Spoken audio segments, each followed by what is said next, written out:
এবং নিশ্চয় আমি দাউদকে অনুগ্রহ দান করেছিলাম। হে পর্বতমালা, তোমরা দাউদের সাথে আমার পবিত্রতা জপনা করো। এবং পাখিদেরকেও নির্দেশ দিয়েছিলাম, এবং তার জন্য আমি লোহাকে নরম করে দিয়েছিলাম। বর্মগুলি তুমি বড় করে তৈরি করবে এবং বুননের পরিমাণ রক্ষা করবে। তোমরা সৎকর্ম সম্পাদন করো, আমি তোমাদের কর্মসমূহের সম্যক দ্রষ্টা। এবং আমি সোলাইমানের জন্য অনুগত করে দিয়েছিলাম হাওয়া, যা তাকে এক সকালে 1 মাসের রাস্তা পার করে দিত এবং এক বিকালে 1 মাসের রাস্তা পার করে দিত। এবং তার জন্য গলিত তামার ঝর্ণা প্রবাহিত করে দিয়েছিলাম। এবং অনুগত করে দিয়েছিলাম জিনদেরকে, যারা তার সামনে তার রবের আদেশে কাজ করত।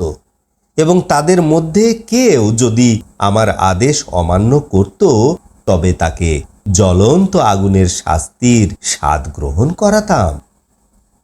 জিনেরা সোলাইমানের ইচ্ছা অনুযায়ী অট্টালিকা, ভাস্কর্য, পুকুরের মতো বড় থালা, স্থায়ীভাবে স্থাপিত ডেক নির্মাণ করত। হে দাউদ পরিবার, তোমরা কৃতজ্ঞতার সহিত কাজ করতে থাকো। আমার বান্দাদের মধ্যে অল্প সংখ্যকই কৃতজ্ঞ।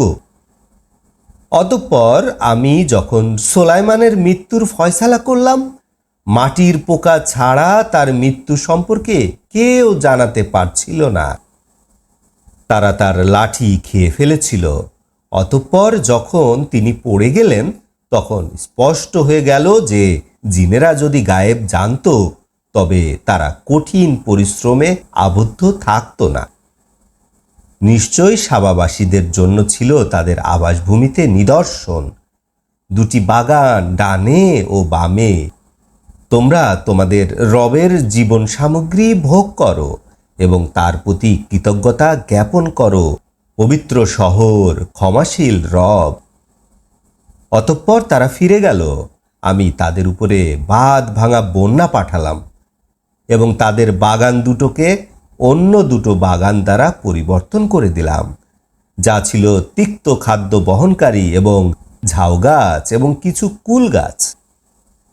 আমি তাদেরকে শাস্তি দিয়েছিলাম তাদের কুফরির জন্য, এবং আমি কাফির ব্যতীত অন্য কাউকে এরূপ শাস্তি প্রদান করি না।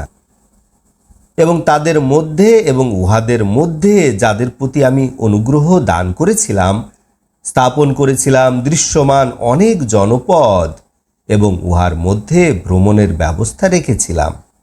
তোমরা উহার মধ্যে দিবা রাত্রি নিরাপদে ভ্রমণ করো।